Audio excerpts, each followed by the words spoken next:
Hey guys, how's it going? Hope you're doing well. My name is Crown, and today I'm going to read you some very interesting stories that I hope that you're gonna love. And now, without further ado, let's go!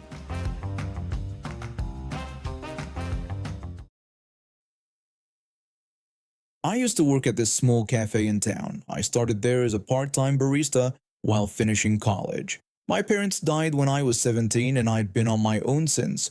Between student loans and working multiple jobs, I managed to graduate and work my way up to manager. The owners trusted me completely. They were like the parents I lost, always checking on me. By my second year, I was running the place and I loved it. The regulars became like family and my co-workers were my closest friends. Then she walked in. When she stepped through our door, everyone felt the air change. She looked around the cafe like she was inspecting a dirty bathroom. When she approached the counter, she didn't look at our barista. She rudely demanded a complicated non-fat, extra-hot double-shot latte with exactly 1 pump of sugar-free vanilla and almond milk that needed to be heated separately. No please, no hello. Just barked orders while typing on her phone. Our barista, who was new and still learning, asked her to repeat the order. She asked if it was really that hard to remember a simple coffee order and said she didn't have time for such incompetence. I was in the back office but heard everything. I came out just as she finished her rant. I asked if there was a problem, and she told me that yes, there was. My staff was untrained and wasting her time. I smiled and helped the barista make her drink. When we handed it to her, she took 1 sip and slammed it on the counter, saying it was disgusting and telling us to make it again. We made it again and again. 3 times we remade her drink, and each time she found something wrong. By the 3rd time, she didn't even taste it before complaining. That was her first visit. We learned her name was Karen, and she started coming in every day with the same attitude. She'd snap her fingers for attention, talk down to everyone, and leave mess for others to clean.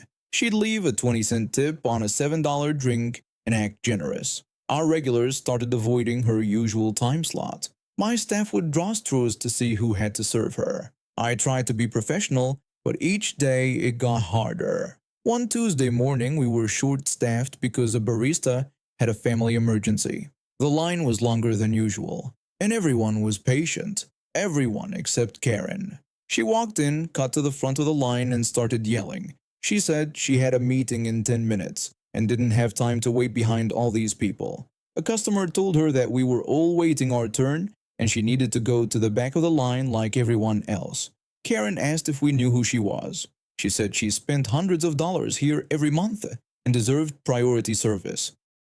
I was making drinks while working the register. I looked up at Karen and asked her to wait her turn like everyone else, saying we were doing our best. She said our best wasn't good enough and asked to speak to the manager. When I told her that I was the manager, she said I should fire myself for running such a pathetic place. That's when she reached across the counter, grabbed my shirt, and yanked me forward, causing me to spill a hot drink on my arm. The pain was immediate. Without thinking, I pushed her hand away. She stumbled backward, tripped over her purse, and fell, hitting her head on a table. It wasn't a hard hit. She was conscious, but she stayed on the floor acting hurt. She said I had assaulted her and that everyone saw it, then said she was calling the police, and she did. When the police arrived, they took statements from everyone, including the dozen customers, who confirmed that Karen had grabbed me first and I had defended myself. The officers suggested she get checked at the hospital for her head injury, which she agreed to. A week later, I was served with papers. Karen was suing me for assault and seeking $250,000 in damages for her emotional trauma and physical injuries. I couldn't afford a lawyer, but one of our regulars was an attorney and offered to help me for free. He said my case was solid with all the witnesses and we had security camera footage. In court, Karen showed up with a neck brace and walking with a cane, neither of which she needed at the hospital after the incident. Her lawyer was a slick guy in an expensive suit who tried to paint me as unstable and aggressive. The judge wasn't buying it. After we showed the security footage and brought in 5 witnesses who all told the same story, my lawyer revealed that Karen had pulled the same stunt at 3 other businesses in town, trying to sue for various injuries. The judge dismissed her case and warned her about filing lawsuits without merit. But the real karma came a month later. Karen's employer, who happened to be a silent partner in our cafe, heard about her behavior and lawsuit. He fired her for being the kind of entitled person who makes the world worse for everyone else. I still manage the cafe, but now I have a new policy posted on the door. We reserve the right to refuse service to anyone who can't treat others with basic human dignity. We haven't had to enforce it once since Karen stopped coming in. I married my husband 4 years ago when I was just 18 and he was 33. I know what you're thinking, but we were complete strangers when we met, and neither of us knew our exact ages until I was already pregnant. By then we figured why not see it through. He's been nothing but loving, amazing with our daughter, and takes great care of me. My mother has always been a problem. She had me when she was a teenager, and she spent my entire life trying to control me. She would throw tantrums in the mall when my grandparents wouldn't buy her things, and she competed with her own children for attention. It wasn't until I saw my mother-in-law interact with my husband and his siblings that I realized what actual maternal love looked like. Since I married my husband, my mother has been trying to separate us. She has tried everything, planting women's underwear under our couch, claiming anonymous sources sent her screenshots of my husband's conversations with a mistress, and telling me he doesn't really love our daughter and me. The truth? My husband is 6'8", 300 pounds of muscle, but he's basically a golden retriever in human form. He's playful, energetic, and sweet. He loves picking me and our daughter up and tossing us onto the mattress for fun, or sometimes laying his full weight on me when I'm lying down. My mother thinks this is abusive, that a husband should treat his family like delicate flowers wrapped in pillows. She also claims he's controlling my eating because he stopped bringing dairy and chicken into the house after noticing they made me sick. Never mind that my acne cleared up and my sinuses improved. No, according to her, he's going to starve you to death. My mother also uses fear-mongering about my husband's past. They went to high school together in our small town, and he was in the same gang as my dad when they were teenagers. He had a history of fighting, but he got help in his early 20s and has been peaceful ever since. He's never once been violent toward me or our daughter. I had cut my mother out of my life for years, but after my dad died 7 months ago, right after I found out I was pregnant again, I felt like I needed a parent, so I started letting her back in, little by little. Big mistake. Things came to a head last week when I fell down the stairs. My leg gave out and I tumbled down in excruciating pain. My husband was gathering things to take me to the hospital while my mom stayed with me. When he was out of the room, she turned evil. My mother told me to get up and walk off the pain. She said that, as a mother, I needed to power through difficult situations. I told her I couldn't move because my arm and leg hurt too much. That's when she grabbed my injured arm and tried to force me to stand. When I couldn't, she started dragging me across the floor. My husband came back, and for the first time ever, I saw him truly angry. He pushed her away, picked me up, and carried me to the car. While I was in the hospital, my husband went back home to get some things. My mother was still there and tried to pick a fight with him, accusing him of abusing me and our daughter. According to my husband, things got physical when she wouldn't stop. He grabbed her arm, leaving a bruise, but showed restraint by not hitting her despite her accusations. That's when everything went to chaos. My mother told everyone that my husband pushed me down the stairs and assaulted her when she tried to help me. Suddenly, we were dealing with family and friends questioning how I could stay with an abuser. Someone scratched up my husband's car and popped his tires. People called him a woman beater. For a week, we didn't leave the house or answer calls.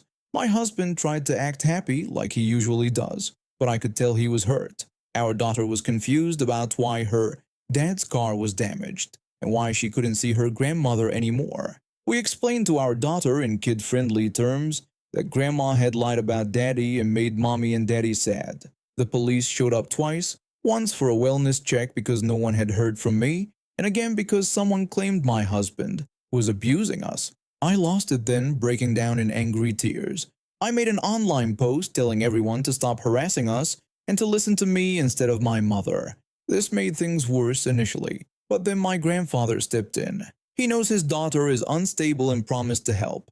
I don't know what he did, but the mob finally stopped. After being cooped up with a broken leg, my brother-in-law and sister-in-law, who had been helping care for me while my husband worked, took me and my daughter out to surprise my husband at work with tacos. While we were out, I got a security camera notification.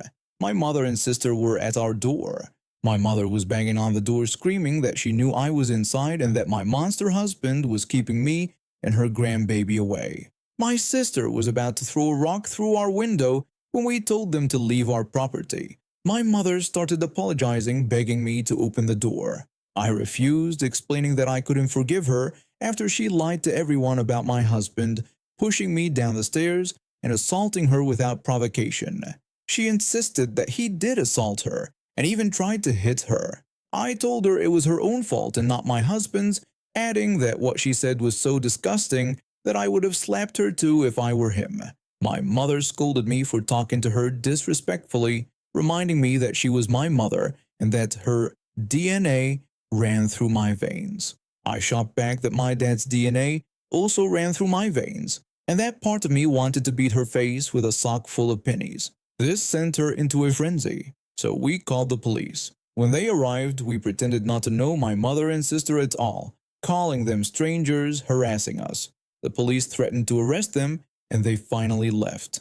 The final showdown happened yesterday. I was asleep, but my husband, in-laws, and security camera caught it all. My mother showed up again, claiming she just wanted to make sure I was alive. My in-laws wouldn't let her in and threatened to call police. My husband came out, and they started arguing while my mother called him an abuser, and for the first time, a Nazi. While everyone was talking, one of my brothers-in-law snuck around the house, grabbed the garden hose, and started spraying my mother down with water. She kept slipping on the grass trying to escape. Then he passed the hose to my husband, who chased her all the way to her car, soaking her and probably getting water inside her vehicle too.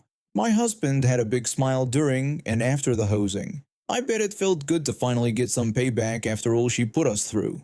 We've now completely cut contact with my mother, changed our phone numbers, and have a restraining order in process. My grandfather still checks in on us and has become supportive. My husband's smile has become genuine again, and we're focusing on healing our little family and preparing for our new baby. I took my daughters to Kohl's a few months ago. We were having a good day browsing through the clearance racks and picking out some new clothes for the upcoming season. My youngest daughter had found this beautiful coral blue shirt that she loved. It was the last one in her size, and she was happy about it. We've been shopping for about an hour, and our arms were full of items we planned to purchase. I was thinking about heading to the checkout when things took a bizarre turn. We were walking through the junior section when this teenager, probably around my oldest daughter's age, suddenly appeared in front of us. She had this intense look on her face like she was on a mission. Without saying hello or introducing herself, she just blurted out that she wanted to take the shirt from my daughter's returns so she wouldn't have to restock it. It wasn't even asked as a question, more like a demand. My daughter looked confused for a moment, then realized the girl was talking about the coral blue shirt she was holding.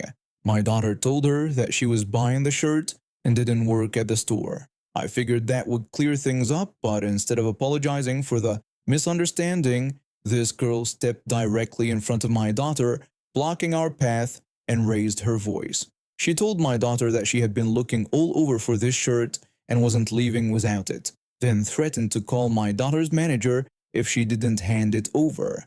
Who did this girl think she was? My daughter, who never backs down from confrontation, laughed and shrugged her shoulders. She told the girl to go ahead and call her manager, saying she'd like to meet them herself since she didn't actually work there. The random teen pulled out her phone and started dialing while glaring at us. I was about to step in when I noticed a Kohl's employee heading our way. She had heard the commotion from a few aisles over. The employee was a middle-aged woman with a name tag and the standard Kohl's uniform.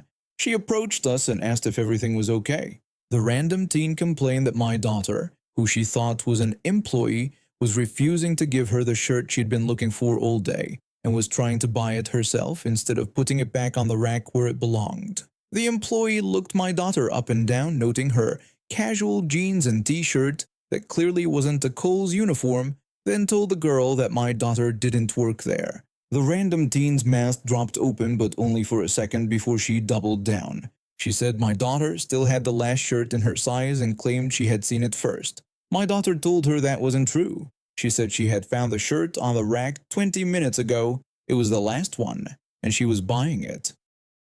The random teen became more frustrated and said she needed the shirt for her Instagram photo shoot the next day, asking if we understood how important this was. I decided it was time for me to step in. I told the girl that my daughter had found the shirt fair and square and pointed out that there were plenty of other nice shirts in the store that would look great in her photos. The random teen said we didn't understand. She said this exact shirt was featured in Teen Style magazine the previous month, that everyone wanted it, and that she had already been to 3 different Kohl's stores looking for it. The employee who had been watching this exchange finally stepped in again. She asked everyone to calm down and told us we could continue shopping while she handled the situation. She gestured for us to move along, which we did.